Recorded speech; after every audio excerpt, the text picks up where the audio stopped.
Welcome back to the LoudAF500, guys. This is going to be packages 3 and 4 for the build series. This is probably going to round out most of the parts videos, and then after this, we'll get into installing the parts, assembling some of the stuff outside of the car first, and then doing some bolt-ons. First up, we've got the Cobb SF Intake. This is a revamped version of the original Cobb for the 2015 WRX. I think they released this 1 or 2 years later. But this is definitely a good part to have if you're going to get an upgraded turbo. I've been told it's one of the best intakes for the car.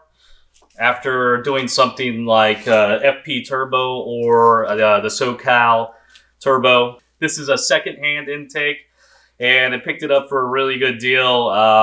Nick procured this, so it was easy just to kind of go through him, but he just kind of hooked me up with his friend, and we went from there. But it is used. I think it's only got about 3,000 miles on it.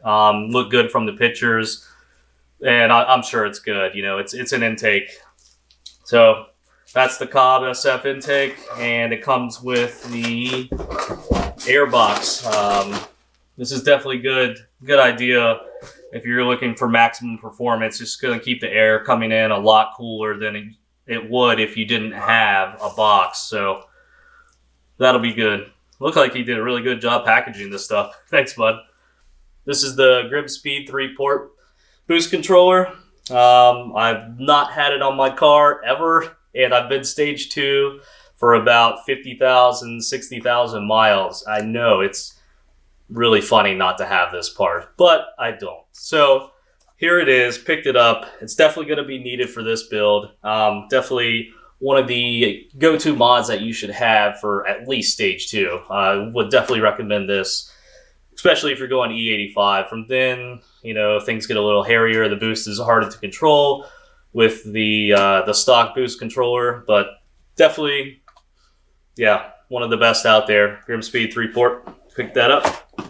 The build would really be incomplete without Perrin parts in it. So here is the Perrin Inlet hose. This is a replacement for the stock inlet hose. If some of you guys might know, you look inside of it, it's not completely circular. There are some cutouts in certain areas, so that could create turbulence in air and allow you to not have such free-flowing air into the turbo. Perrin came up with a solution. This is their inlet hose. I think there's someone else out there that has it, but you know, I'm just a big believer of somebody that put the time in to engineering this part specifically for my car. I'm going to buy their product first. I'm not going to go with somebody that's come up behind them and kind of copied that product. Especially when it's something like this. This is really niche to the 2015 plus platform as far as that. There's only like 2 companies out there making this part for the 2015 plus. So that's why I go with Perrin. They put the engineering in first. And they, you know, just for stuff like this, they make really good products. So thanks, Perrin. As always, big thanks to Nick from New Provision Racing. He's always coming through and keep me laughing. Last but not least is the IAG AOS. This is actually another part that should probably be one of your first parts you put on your car. This is a air to oil separator, and it's very good to run on your cars. I've neglected my car for 60,000 miles so far, and I feel bad about it. I definitely should have made this a priority, and I didn't, but now I am.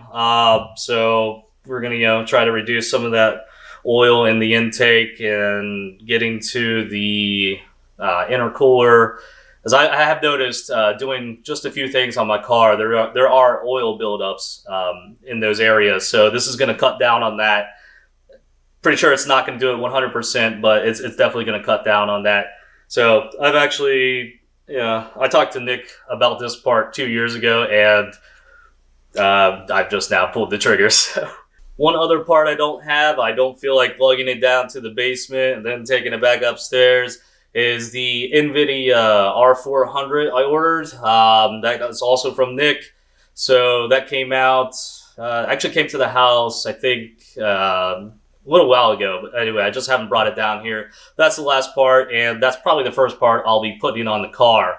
Some of you guys just watching the videos for the first time, if you haven't followed my car, you don't know anything about it, it's pretty much just basic stage 2. I've got a process West verticooler, stock intake, yep. Let's see, catless killer B jpipe, made it to the STI exhaust, and then TGV and ERG deletes, EGR, I always get that mixed up, but yeah, that's about it. So those are my current mods. I have a 93 map, and it put down about 300 horsepower on Turning Concepts dyno.